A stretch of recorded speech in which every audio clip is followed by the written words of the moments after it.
আমি তো 10 মাস 22 দিন ওখানে ছিলাম। তো হঠাৎ করে মনে হলো যে আমি তো আসলে শিল্পী মানুষ, দিন শেষে আমাকে এই টাইমটা কিভাবে আমি প্রপার ইউটিলাইজ করতে পারি। তখন হঠাৎ করে মনে হলো যে আমি আসলে দিনের কাজে তো তেমনটা লিপ্ত ছিলাম না। তারপরে কোরআন ধরলাম, ওখানে গিয়ে কোরআনটা ধরে ওখানে আমি 5 ওয়াক্ত নামাজ পড়লাম।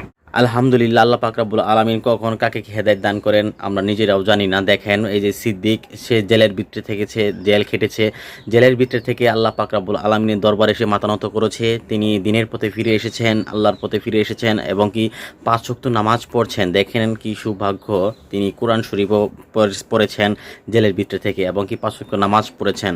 আমি দোয়া করি আল্লাহ পাক রব্বুল আলামিন এই নতুন সিদ্দিক ভাইকে আল্লাহ দিনের পথে চলার তৌফিক দান করুক, 5 ওয়াক্ত নামাজ পড়ার তৌফিক দান করুক এবং কি তারকে আল্লাহ পাক রব্বুল আলামিন কবুল করুক।